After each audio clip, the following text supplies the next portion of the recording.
के ढाका क्लासेस के YouTube channel पर आपका स्वागत है। यह टॉपिक स्कूल व्याख्याता प्रथम प्रश्न पत्र के विज्ञान विषय से संबंधित है। आपके विज्ञान के टॉपिक को समझने में ये वीडियो आपकी सहायता करेगा। आज हम जीवन की बुनियादी बनावट की, मतलब उसकी वास्तुकला की गहराई में उतर रहे हैं।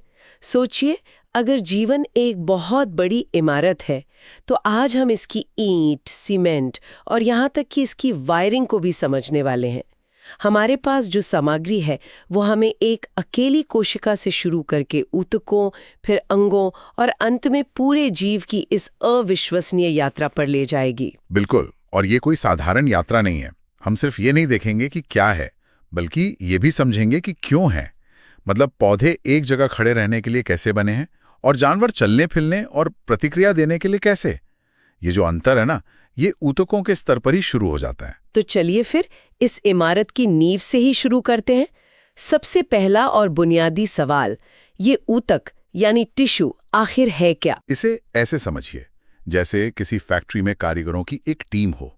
ऊतक ऐसी कोशिकाओं का समूह है जिनकी बनावट एक जैसी है, जो एक ही जगह से आई हैं और सबसे जरूरी बात, जो सब मिलकर एक ही काम कर रही हैं। और ऊतकों के इसी अध्ययन को हम औतिकी यानी हिस्टोलॉजी कहते हैं। अच्छा, हिस्टोलॉजी, ये तो बहुत दिलचस्प उपमा है। क्या इन शब्दों के पीछे भी कोई कहानी है? मतलब ये विचार सबसे पहले आया कैसे? हाँ बिल्कुल, विज्ञान में हर शब्द के पीछे एक खोज होती है। ऊतक शब्द सबसे पहले बिचेट ने इस्तेमाल किया था, फिर मेयर ने इनके अध्ययन के लिए हिस्टोलॉजी शब्द दिया। पौधों की बात करें तो विभजोतक शब्द नागेली ने दिया, और पादप ऊतक की बात सबसे पहले ग्रू ने की थी।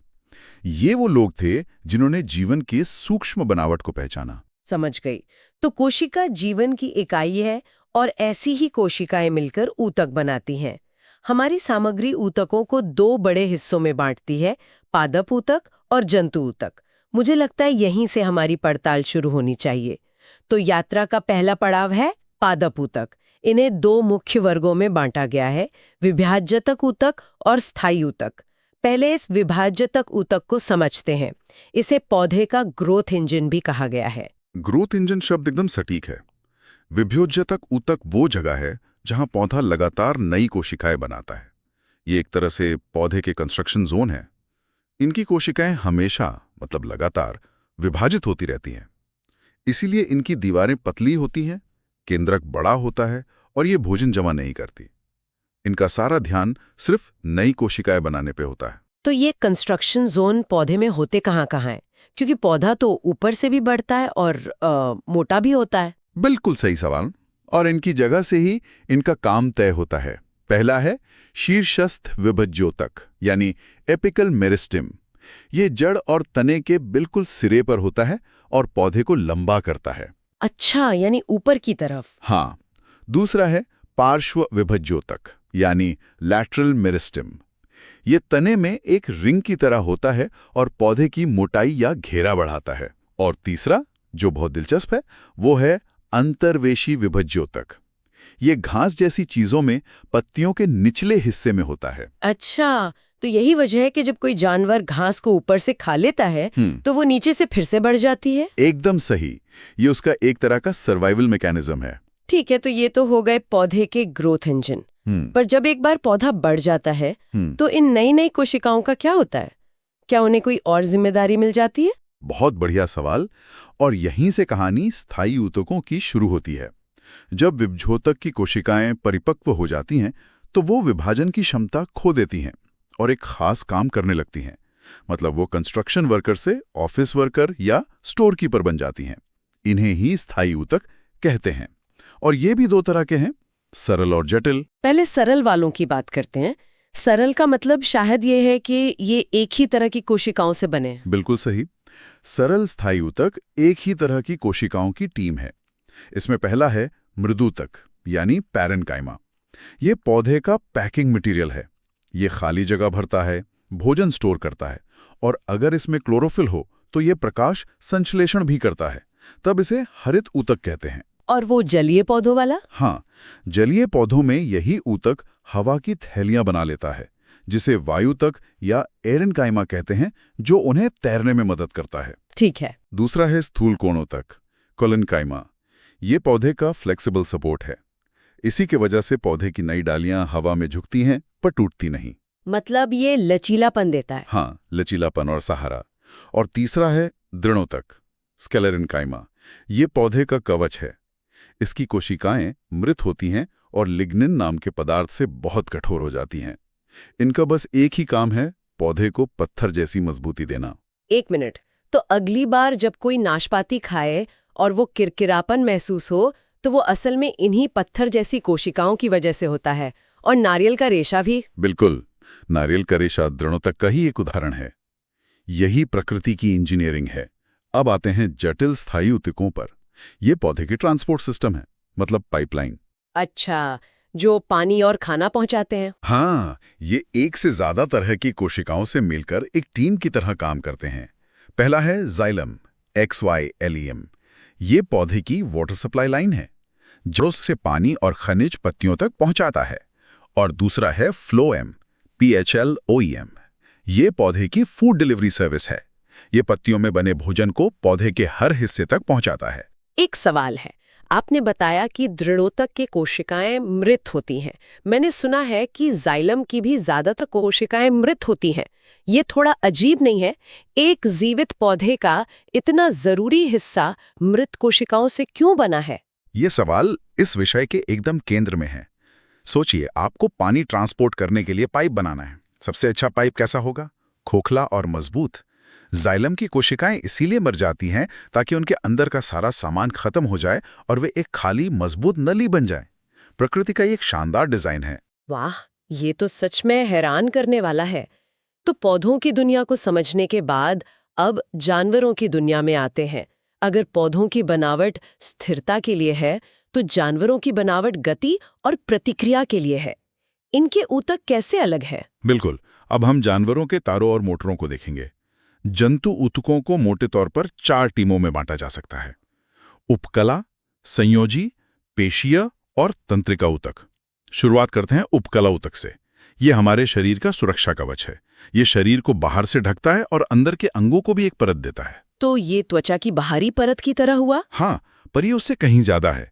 जहां सुरक्षा चाहिए, जैसे त्वचा पर, वहां इसकी कई परतें होती हैं। इसे स्तरित उपकला कहते हैं, एक ईंट की दीवार की तरह। लेकिन जहां पदार्थों का लेन देन होना है, जैसे फेफड़ों में, वहां इसकी सिर्फ एक पतली परत होती है। इसे सरल उपकला कहते हैं। समझ गई। एक तरह से ये शरीर का इंटरफेस है। अब इसके बाद आता है संयोजी ऊतक। इसका नाम ही बता रहा है कि ये कुछ जोड़ता है। ये सबसे विविध ऊतक है। ये शरीर का गोंद, फ्रेम और ट्रांसपोर्ट सिस्टम सब कुछ है। इसी में एरियोलर ऊतक है, जो अंगों के बीच की खाली जगह भरता है। वसीय ऊतक है, जो चर्बी जमा करता है। और कंडरा और स्नायु है। रुकिए, यहीं पर अक्सर कंफ्यूजन होता है। कंडरा मतलब टेंडन और स्नायु यानी लिगमेंट में क्या फर्क है? एक आसान तरीका है। कंडरा या टेंडन मांसपेशी को हड्डी से जोड़ता है। इसे आप MTB यानी मसल टेंडन बोन से याद रख सकते हैं। MTB, ठीक है। और स्नायु या लिगामेंट एक हड्डी को दूसरी हड्डी से जोड़ता है, मतलब बोन लिगामेंट बोन। ये बहुत मददगार है। पर इसी परिवार में हड्डी और खून भी आते हैं। ये कैसे हो सकता है? एक पत्थर जैसा कठोर है और दूसरा नदी जैसा तरल। इसका राज इनकी बनावट में है। हर संयोजी ऊतक में कोशिकाएं होती हैं जो एक मैट्रिक्स, मतलब एक तरह के पदार्थ में बिखरी होती हैं। हड्डी में ये मैट्रिक्स कैल्शियम से बना ठोस कंक्रीट है और खून में यही मैट्रिक्स प्लाज्मा नाम का एक तरल पानी है। तो मूल सिद्धांत एक ही है। अच्छा, तो अब खून पर आते हैं, जिसे जीवन की नदी भी कहा गया है। इसकी संरचना कैसी है? बिल्कुल, इस नदी के 2 हिस्से हैं। एक है तरल हिस्सा, प्लाज्मा, जो लगभग 55% है। नदी का पानी? हाँ, और बाकी 45% हिस्सा ठोस कणिकाओं का है, जो इस नदी में तैर रही हैं। ये 3 तरह के हैं। पहली हैं लाल रुधिर कणिकाएं, यानी RBC। ये ऑक्सीजन ले जाने वाले डिलीवरी ट्रक हैं? हाँ। दूसरे हैं श्वेत रुधिर कणिकाएं, WBC। ये हमारे शरीर की सेना है, जो संक्रमण से लड़ती हैं। और तीसरी हैं रुधिर पट्टिकाणु या प्लेटलेट्स।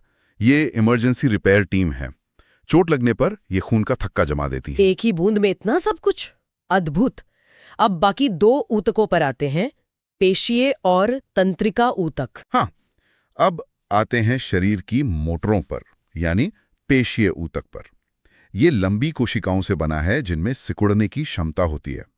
इसकी 3 किस्में हैं: कंकाली पेशी जो हमारी मर्जी से चलती है, जैसे हाथ पैर हिलाना।